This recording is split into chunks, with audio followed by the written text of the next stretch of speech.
तब सुखदेव जी ने कहा, हे राजन परीक्षित, इन नरकों से बचने का एकमात्र उपाय है, वह है भगवान की भक्ति, प्रभु की भक्ति। और जो व्यक्ति पाप कर चुका है, जो व्यक्ति पाप कर चुका है, उसका उद्धार ऐसे हो सकता है कि प्रभु से क्षमा याचना और कहे कि जो जाने अनजाने में हम आपको नहीं पहचान पाए, लेकिन जब पहचाने तभी हम आपके हुए। तो परीक्षित जी ने कहा, गुरुदेव, अगर कोई ऐसा प्रसंग हो, ऐसा कोई प्रसंग हो जो कि पहले पाप कर चुका हो, बाद में भगवान ने उसका उद्धार किया हो, ऐसा अगर कोई प्रसंग हो तो आप मुझे सुनाइए। तो सुखदेव जी ने कहा, हे राजन परीक्षित, एक ऐसा ही प्रसंग है जो कि मैं आपको सुनाने के लिए जा रहा हूं। तो सुखदेव जी ने कहा, हे राजन परीक्षित, एक अजामिल नाम का हाथी था, एक अजामिल नाम का हाथी था और एक त्रिकूट नाम का पर्वत है। त्रिकूट नाम का पर्वत है परीक्षित महाराज, जिसके 3 शिखर हैं। 3 शिखर हैं, एक सोने का, एक तांबे का और दूसरा है लोहे का। तो जो सोने का शिखर है उस पर रावण की लंका बसी हुई है, रावण की लंका बसी हुई है। उसी में एक छोटा सा बगीचा है, जिस बगीचे का नाम है ऋतुमान। तो भैया, ऋतुमान नाम के बगीचे में एक बड़ा ही प्यारा सा तालाब था। तो एक उन्हीं दिनों एक हाथी हुआ करता था, जिसका नाम था अजामिल। तो जो अजामिल नाम का हाथी था, वह बड़ा ही दुष्ट था। वह अपने परिवार के आगे, उसका परिवार था, पत्नी बच्चे सब थे, लेकिन अपने बल के आगे वह किसी को, छोटे मोटे जीव जंतुओं को समझता नहीं था। अगर रास्ते में छोटे छोटे जीव मिल जाते, जैसे छोटे छोटे बहुत होते हैं, हिरन,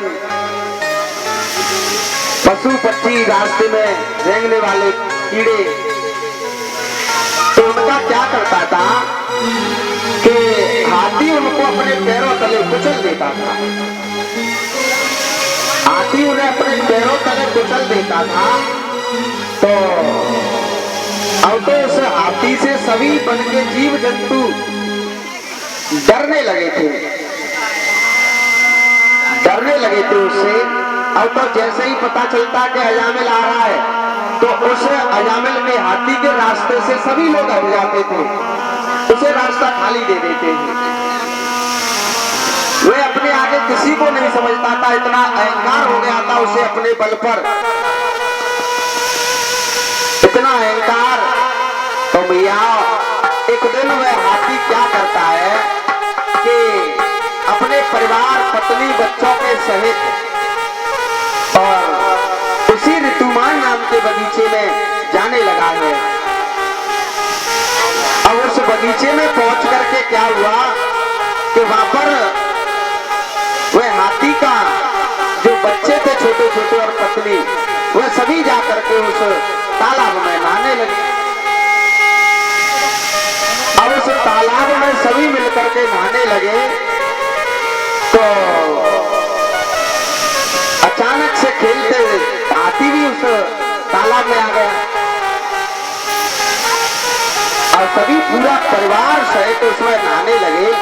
तो नहाते नहाते बहुत देर हो गई, अब तो उसमें क्रीड़ा, जल क्रीड़ा करने लगे, खेलने लगे एक दूसरे के साथ। सूंड में पानी भरते हैं और ऊपर की तरफ उछालने लगते हैं। तो जो उसमें छोटे छोटे जीव जंतु, जल में मछली और भी जल जीव थे, वह उनसे बड़े परेशान थे। तो ये रोजाना उनका यही काम रहता कि आते और जल में नहाते, जल पीते और वहां से फिर चले जाते। एक दिन जब अजामिल और अपने परिवार सहित उस तालाब में आया, तो यज्ञपति महाराज क्या हुआ कि जैसे ही वह जल में घुसा तो उसका पैर एक मगरमच्छ ने पकड़ लिया। उसका पैर एक मगरमच्छ ने पकड़ लिया तो मगरमच्छ उसे अंदर जल की तरफ खींच रहा है, अंदर जल में खींच रहा है, और जो हाथी है वह बाहर निकलना चाहता है। हाथी बाहर निकलना चाहता है लेकिन मगरमच्छ उसे अंदर जल में खींच रहा है। अब तो जब उन्हें पता चला कि हाथी का पैर मगरमच्छ ने पकड़ लिया है तो उसके पत्नी बच्चे और डर से उस जल से बाहर निकल गए। जल से बाहर निकल गए कि अगर पिताजी का तो पैर पकड़ के अंदर खींच रहा है, कहीं धोखे से हमारा भी पैर पकड़ के हमें भी न खींच ले। तो सभी उस जल से पत्नी बच्चे उसके हाथी का पूरा परिवार बाहर निकल गया। अब बस अकेला हाथी रह गया उस जल में। अब हाथी बेचारा अपना पूरा बल लगा रहा है, पूरी ताकत लगा दी उसने, लेकिन हाथी बाहर नहीं निकल पाया। अब हाथी बाहर नहीं निकल पाया तो अब अपने पत्नी बच्चों से कहता है, अरे मुझे बचाओ। तो उसके पत्नी बच्चे क्या करते हैं कि एक दूसरे की सूंड में सूंड पकड़ करके उसे खींचते हैं तो फिर भी उसे नहीं खींच पाए, और नहीं खींच पाए तो अब तो हाथी को लगा के अब मैं बचने वाला नहीं हूं, अब मैं बच नहीं पाऊंगा, क्योंकि इस हाथी ने अब तो इस गिराने मगरमच्छ ने मेरा पैर पकड़ लिया है, ये मुझे जल में अंदर खींच रहा है, मैं इसमें डूब जाऊंगा और अब मैं बच नहीं पाऊंगा, मैं मर जाऊंगा अब तो। तब हाथी के पत्नी बच्चे भी छोड़ करके उसे चले गए। कहने लगे, हाथी अब ये बच नहीं पाएगा, अब तो ये मर जाए, इससे अच्छा तो हम भी यहाँ से निकल लें, कहीं इसे मारने के बाद हमें भी ना मार दे मगरमच्छ। तो अब हाथी को बड़ा चिंता सता रही है कि जीवन भर मैंने अपने पत्नी बच्चों के लिए सब कुछ किया, सब कुछ अपने पत्नी बच्चों के लिए किया, आज तक किसी भी चीज की कोई कमी नहीं रहने दी। आज जब मैं अंत समय में मुसीबत में हूं तब मेरे पत्नी बच्चे मेरा साथ छोड़ गए। अब तो हाथी बड़ा सोचने लगता है, आंखों से आंसू आ जाते हैं, उसकी रोने लगता है। कहता है, प्रभु आज तक जिस परिवार के लिए मैंने अपना सर्वस्व लुटा दिया, आज तक जिस परिवार के लिए मैं सुख से रह नहीं सका घर, तो आज वही परिवार मेरा मुझे इस हालत में छोड़ करके चला गया। इससे अच्छा तो इतना मोह मैं प्रभु से कर लेता तो आज मुझे ये दिन नहीं देखना पड़ता।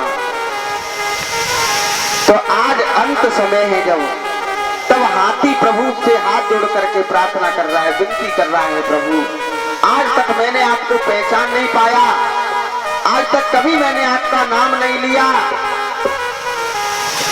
आज मुझ पे अंत समय है, तो अब मुझे केवल प्रभु आपका ही सहारा है, अब आप आकर के मेरी रक्षा करिए। परीक्षित महाराज, इस हाथी ने यहाँ पे बहुत बड़ी सीख दी है हम लोगों को। क्या सीख दी है इसने? हाथी की इस लीला से हमें सीखने के लिए मिलता है कि जिस पत्नी बच्चों से इतना मोह हो जाता है, अंत में देखो जब तक खुशियां हैं हमारे घर में, अगर हम लोग खुश हैं तो हमारे पत्नी बच्चे भी कभी कभार साथ दे देते हैं, खुशियां में तो हमेशा ही साथ देते हैं, लेकिन जब दुख आते हैं अपने शरीर पे दुख आते हैं तो वह दुख स्वयं हम लोगों को झेलने पड़ते हैं। सभी लोग छोड़ जाते हैं, 2-4 महीना सेवा पानी करेंगे, जिंदगी भर कोई आपकी सेवा नहीं करेगा। तो इधर अब तो हाथी अंत समय में प्रभु को बुला रहा है, कह रहा है, प्रभु हे परमात्मा, मैंने आज तक आपको पहचान नहीं पाया, आज तक मैंने अपनी इस जिज्ञा से और आपका नाम नहीं लिया। जब तक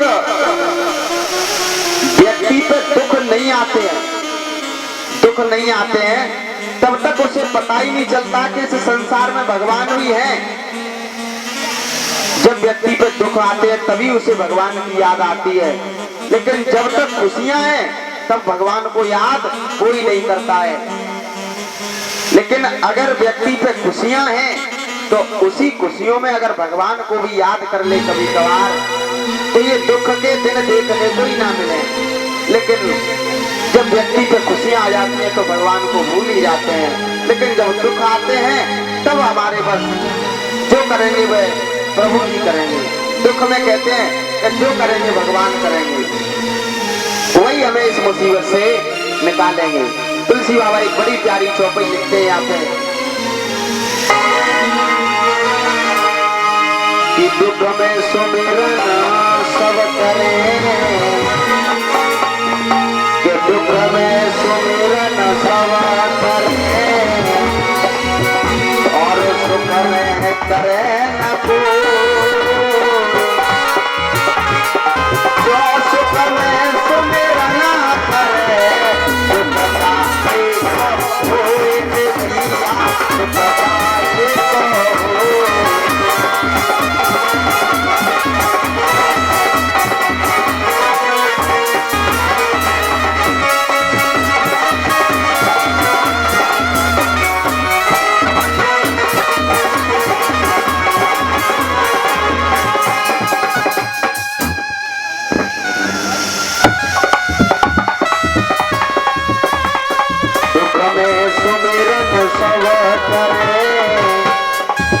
बड़ी प्यारी चौपाई है।